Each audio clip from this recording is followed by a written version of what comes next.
Today we're going to take the OClip Pro, which is a really good light, and make it even better.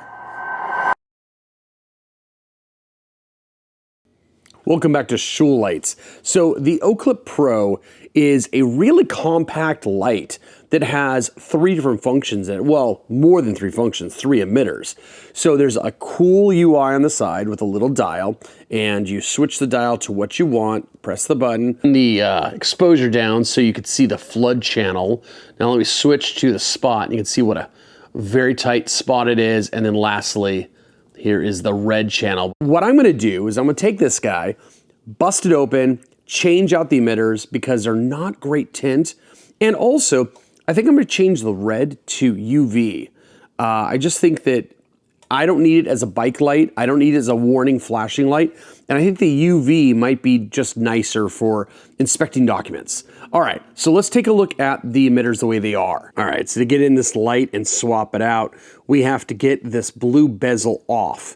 Now, the way I like to do it is, and about the only way I know how to do it, is put it in a vise like this. Now grab a razor blade. Now I wanna be careful here that we get a utility blade, not a razor blade. These are too thin and don't work. They just chip and mar up. I've had 0 success with these. But these guys, utility blades, are great. So what you're gonna do, and I'm gonna hold this in my hand just so you can see, but you're gonna set this right there against where the blue meets the black. Now notice how on my light, the utility blade's already going in. That's because I started working on this before I knew I was gonna make the video, and then I went, oh, I should really share this with my audience, so I went back and started over. But I've got it pried up a little bit already. So the way you do it is you set it in here, set it in the vise, you set this against the edge, and let me just kind of mimic this really quickly. You set it against the edge, and then you grab a hammer, and you literally just go dunk, dunk, dunk, dunk, and you keep doing that until you get purchase in between the bezel and the housing. Now, once a crack appears, then I would then, and that's gonna be like on one side of this square, then I would try on the other side where it's not a gap yet and try and, hammer it straight in. Then rotate, do it again on this side, rotate, do it again on this side. And once you've got a gap, and I think you can see on video that there is a gap all the way around, then what you do is you set it in your vise, and this time, instead of placing the utility knife very straight, you place it, here, let me hold my hand. So instead of very straight like this, you're gonna go kind of like this, okay? And then hammer it up.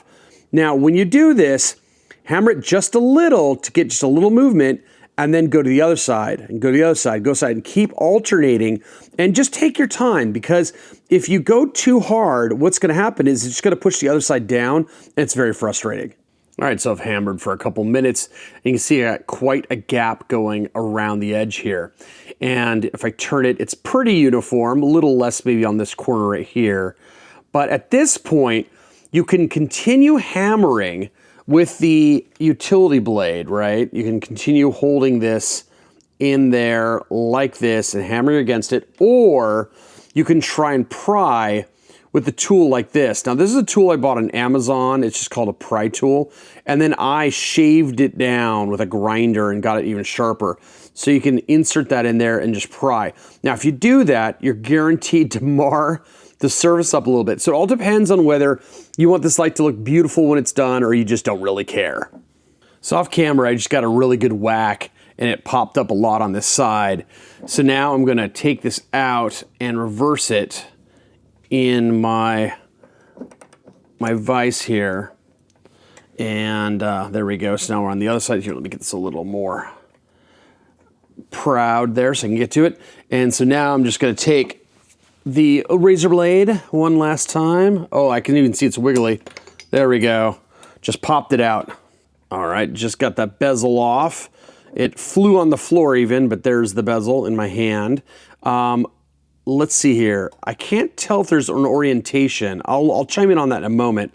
But when you take the glass and everything out of here, there's gonna be gaskets. Make sure you kind of think of the order in which you're spilling them out onto the table here.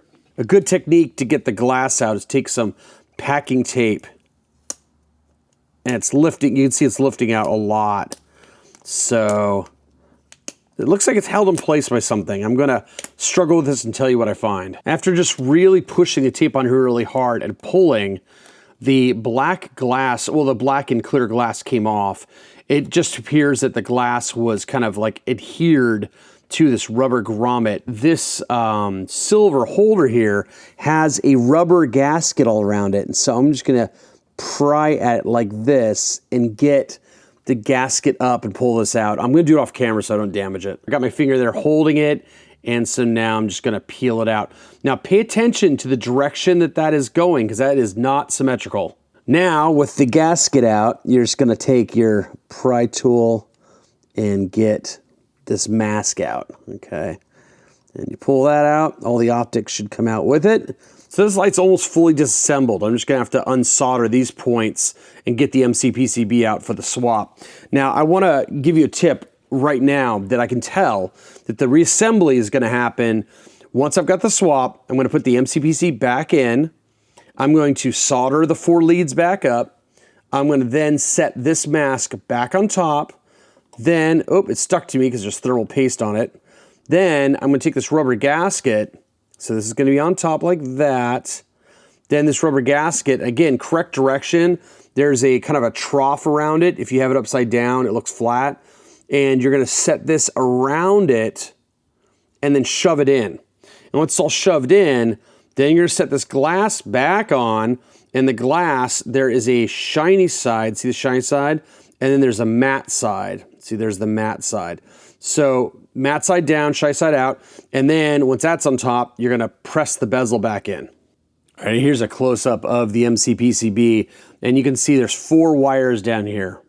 And I'm going to clean those up, desolder them by hitting them with some of this copper desoldering wick first, and then I'm gonna carefully lift them up and try and keep the order directional, meaning keep this one on the top, this one on the bottom, these in the middle. I almost forgot to measure the emitters before the swap. You know why? Because I know they're gross, I know they're green, doesn't matter to me, but you guys seem to care about such things, so let me go ahead and get the Seconic out here. I'll just put that optic back in. No glass, shouldn't affect that too much.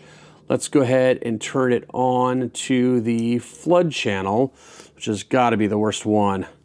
And let's see here. All right, so we got 63,000 and 33 over. Actually not that bad, but I mean, it's low CRI. It's just typical. It's cool white garbage, right? All right, let's go ahead and switch it to the spot channel. Do that again. And there we go, spot channel 6,000 and 100 above, cool white. So these are not winning any tint awards. All right, so I just smeared some flux. This is just my solder, and I just dipped it in the flux, and I just smeared it across. Really make sure when you unsolder things, use a lot of flux to remove the oxidation of the solder and get that stuff flowing better. All right, I don't know if I'll catch this on camera, because I'm not even looking at the camera right now, but what I did was, I'm using some extremely sharp tweezers here, and after I sopped up a lot of the solder from using the wick, I grabbed and see, I'm looking at the camera, I can tell that I have a bad angle, but I grabbed one and I saw, touched my iron and lifted. Grab the second one, touch my iron, lift it. I'm doing that all the way across. I'll do it on this third one here. Third one's still attached. If you got a bad angle, sorry, there's not much I can do about it, but there you go, it's lifted. So now that third one's lifted, I'll do the final one now. All right, so I got them all desoldered. You can see they're all moving independently. Now this board is literally just held down with thermal paste. Get that under there. There's a little recess, and if I get my pry tool, there we go. You can see that it was definitely prying up. There we go. And that's just thermal paste that's holding it. Now I want to be careful of those leads. I don't want to tweak the order to leads or tweak anything else about them too much. So I'm going to come down here and grab the bottom, lift from this side, and pull out that way so I don't mess those order up or their shape. there is a ton of thermal paste on the back of this board, and I'm gonna rub it off onto a paper towel here, just so that when I put it on my hot plate, I don't get thermal paste everywhere, so that's better. Now, I'm gonna leave the thermal paste that's in this recess of the light itself because I'll just reuse it. If you're wondering about the channel order on the board here, let me use my diode tester. This is a great diode tester if you wanna look up this model on Amazon, this UT11C. But anyways, this is the negative probe, this is the positive probe. So I'm just gonna go ahead and probe from common here, which is negative, to the positives. So, okay, so it looks like common on the left, and the second one over is a spot. Okay, see it right there. Then the third one over is the flood, and then the outside ones give you the auxiliary color, the red. All right, got on the hot plate at 220C. Gonna lift those emitters off. Okay, just to help you out with the orientation on everything, I've got this laid out the way it was. So the spot was this one right here. The red is this one, and then the flood was this one over here. You can see these are the wires for where it was wired into the driver. And since you can't see it on camera, on the presumably SFT12 here the bond wires are down. So there's two bond wires this way. And then for the red, I think it's an SST20 red, deep red, the bond wires are to the right, and I'm sorry, to the top over here. And then for the presumably Osram P9 or maybe it's a Phillips, the bond wires are to the right, okay? So let's go ahead and measure how the orientation, so this further helps you. So I am going to, if you look on this, so let's do the spot first, you can see that there is a pad at the top and the bottom, okay? So let's find out which one's negative, which one's positive. So I'm gonna pick it up, and I'm going to go ahead and test it. So that's not working, so let me flip it around. Okay, that's working. So what that tells me is that, let me place it back down, is that this one right here is negative. That's negative and that's positive. This one is negative and this one is negative.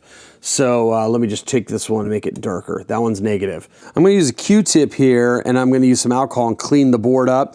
And I'm also going to remove this solder that OLight has with my wick here. Okay, that wick, and I'm going to put my own solder because these Chinese companies are usually using very low lead solder, and it's hard to work with. So I'm using my own 6040 right there.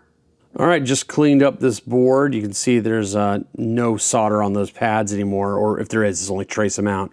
Then I'm going to put my own solder back on there. Then I'm going to take the SMD flux and solder together, and I'm gonna squish some on here, place my emitters, and flow. I'm gonna gloss over this because if you're doing this job, hopefully it's not your first go, and if it is your first go, you should watch this video that I'm linking up above, where's my finger? Right there, at the top right. There's gonna be a link on how to do all this stuff and what tools to get. All right, so I'm gonna go ahead and replace the flood channel over here with this really warm 1800 Kelvin CCT Firefly's 351A emitter. That's the orange one. Then the spot I'm gonna replace with this yellow looking one, which is a 5000 CCT, 5000 Kelvin Firefly's 351A. That's gonna go down here. And then this last one, this emitter that looks white, is actually UV. That's a luminous, Sol. A Sol 385 nanometer UV. And I'm gonna take that guy and put it on the aux channel and hope it doesn't blow up, because I actually don't know how hard they drove that SST20 deep red, and hopefully the Sol can take it. So it's just a gamble. All right, so I flowed all the emitters, and I already diode tested them across. The flow looks good. So, you know, I just did the negative to the positive for their spot, flood, and UV.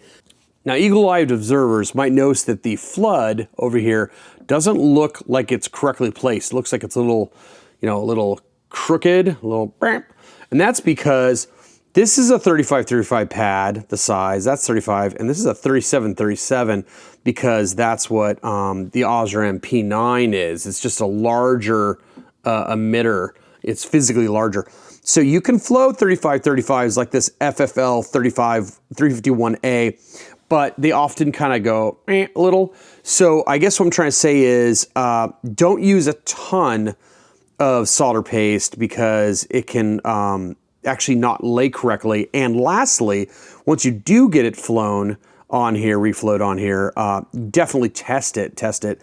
And another good test to do is to go from the negative right here, the negative like this, and then the positive goes on the other side of the board, and you sandwich them.